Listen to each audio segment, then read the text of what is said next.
Haleluya, haleluya, haleluya. Shalom warga kerajaan. Senang sekali kembali berjumpa dengan saudara. Doa saya kiranya setiap kita tetap sehat dan tetap dalam pemeliharaan Raja kita yang sempurna. Haleluya. Nah, saudara terkasih dalam Tuhan, masih dalam serial soal keuangan, saudara ya. Hari ini saya ingin mengajak kita merenungkan kebenaran firman Tuhan yang ditulis oleh Rasul Paulus kepada jemaat di Korintus ya. Mari kita coba melihat sama-sama dalam 2 Korintus pasal yang ke-8 ayat yang ke-10 sampai dengan yang ke-15. Demikian firman Tuhan. Inilah pendapatku tentang hal itu yang mungkin berfaedah bagimu. Memang sudah sejak tahun yang lalu kamu mulai melaksanakannya dan mengambil keputusan untuk menyelesaikannya juga. Maka sekarang selesaikan jugalah pelaksanaannya itu. Hendaknya pelaksanaannya sepadan dengan kerelaanmu dan lakukanlah itu dengan apa yang ada padamu. Sebab jika kamu rela untuk memberi, maka pemberianmu akan diterima kalau pemberianmu itu berdasarkan apa yang ada padamu, bukan berdasarkan apa yang tidak ada padamu. Sebab kamu dibebani bukanlah supaya orang-orang lain mendapat keringanan, tetapi supaya ada keseimbangan. Maka hendaklah sekarang ini kelebihan kamu mencukupkan kekurangan mereka, agar kelebihan mereka kemudian mencukupkan kekurangan kamu, supaya ada keseimbangan. Seperti ada tertulis, orang yang mengumpulkan banyak tidak kelebihan, dan orang yang mengumpulkan sedikit tidak kekurangan. Katakan amin. Haleluya. Nah, saudara terkasih dalam Tuhan, dimanapun kita berada, kalau kita baca dan merenungkan kebenaran firman Tuhan, ini sebetulnya adalah sebuah nasihat ya dari seorang rasul besar yang bernama Rasul Paulus kepada jemaat di Korintus ya, bahwa dalam menggembalakan jemaat dia sadar betul dia harus mengajar jemaat untuk bertumbuh dewasa di dalam Tuhan, dan selain itu dia percaya kalau jemaatnya dewasa, hidup benar di mata Tuhan, maka Tuhan akan benar-benar memelihara kehidupan setiap domba-dombanya, karena Tuhan kita adalah gembala yang agung. Oleh sebab itu Rasul Paulus tanpa ada kepentingan pribadi, dia dengan enaknya dia memberikan nasihat, dia mengingatkan jemaat di Korintus ini tentang sebuah pola ya untuk mengelola keuangan, yaitu dengan memberi. Baik itu memberikan persembahan, memberikan pertolongan, memberi apapun juga saudara, tapi dia mengingatkan satu kata ini, yaitu memberi. Ya, sebab saya percaya orang yang suka memberi, dia akan banyak menerima. Haleluya, haleluya.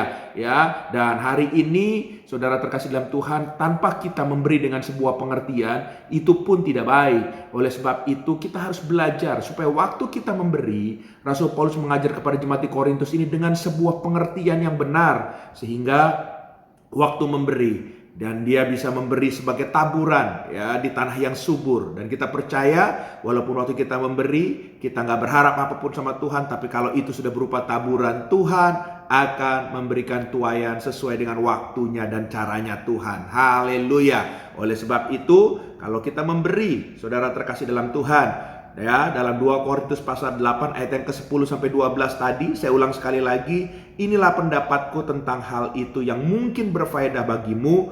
Memang sudah sejak Tuhan yang lalu kamu mulai melaksanakannya dan mengambil keputusan untuk menyelesaikannya juga. Ayat 11, maka sekarang selesaikan jugalah pelaksanaannya itu. Hendaklah pelaksanaan sepadan dengan kerelaanmu dan lakukanlah itu dengan apa yang ada padamu. Sebab jika kamu rela untuk memberi, maka pemberianmu akan diterima kalau pemberianmu itu berdasarkan apa yang ada padamu, bukan berdasarkan apa yang tidak ada padamu. Haleluya. Jadi prinsip memberi yang pertama itu harus dengan kerelaan. Haleluya. Makanya saudara harus mengerti dulu kalau mau memberi. Haleluya. Sebab kalau kita tidak mengerti, satu hari nanti kita akan menyesalinya. Bahkan mungkin ya kita bisa bersungut-sungut. Kenapa? Karena kita nggak memahami arti prinsip memberi itu sendiri ya. Tapi saya percaya kalau kita sudah disertai sebuah pengertian dan kita memberi dengan sebuah kerelaan, saya percaya itulah yang menyenangkan juga hati Bapa di surga. Haleluya, haleluya. Jadi hari ini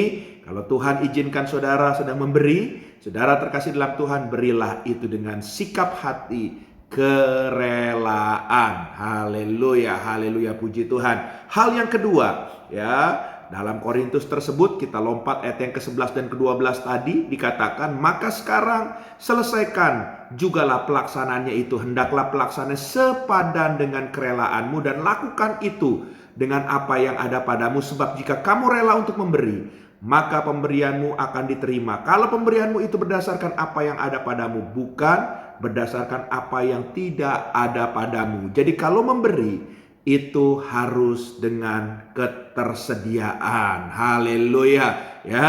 Jangan saudara terkasih dalam Tuhan coba memberi, tapi saudara bukan dari apa yang saudara miliki, saudara punya. Dan lebih tragis lagi kalau sampai berhutang, saudara terkasih dalam Tuhan, sehingga akhirnya itu nggak sehat.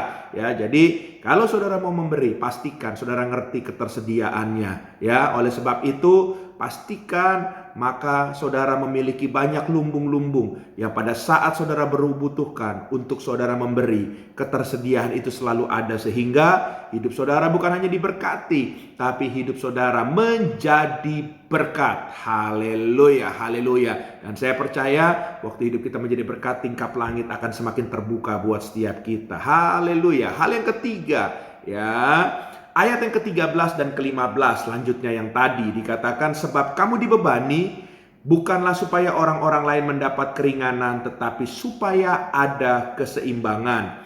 Maka hendaklah sekarang ini kelebihan kamu mencukupkan kekurangan mereka, agar kelebihan mereka kemudian mencukupkan kekurangan kamu, supaya ada keseimbangan. Seperti ada tertulis, orang yang mengumpulkan banyak tidak kelebihan, dan orang yang mengumpulkan sedikit tidak kekurangan. Jadi hal yang ketiga kalau saudara ingin memberi dengan prinsip keseimbangan. Haleluya. Karena kita mengenal dalam prinsip ekonomi pun ada yang prinsip tabur tuai, saudara terkasih dalam Tuhan. Dan kita tahu waktu kita seimbang, ya, kita memberi seimbang, ya, dan kita percaya bahwa semuanya akan berjalan dengan sehat, semuanya akan berjalan dengan baik, termasuk rumah tangga kita. Haleluya. Oleh sebab itu, memberilah dengan sebuah keseimbangan, jangan berat sebelah. Haleluya. Dan saudara harus mengerti, orang yang mengerti keseimbangan, dia mengerti prioritasnya. Waktu dia mendahulukan prioritasnya, saya percaya keseimbangan itu pun bisa tercapai secara maksimal. Haleluya. Tuhan memberkati kita semua. Biarlah kita menjadi putra-putri kerajaan Tuhan yang suka memberi, khususnya buat hormat kemuliaan bagi nama Tuhan dan bagi pekerjaan Tuhan. Haleluya. Izinkan saya berdoa buat saudara. Tuhan, hamba berdoa dalam nama Yesus, biarlah setiap yang mendengar program ini diberikan kesempatan demi kesempatan lebih dan lebih lagi untuk kami punya gaya hidup memberi, karena kami tahu Kau telah lebih dulu memberikan hidupmu buat setiap kami. Dan kalau kami ada hari ini, biarlah kami bisa berbagi berkat. Apa yang kami bisa bagikan, kami bisa memberi buat mereka yang membutuhkan, dan mereka akan mengenal Tuhan. Terima kasih. Materaikan firman Tuhan ini dalam nama Yesus. Haleluya. Amin.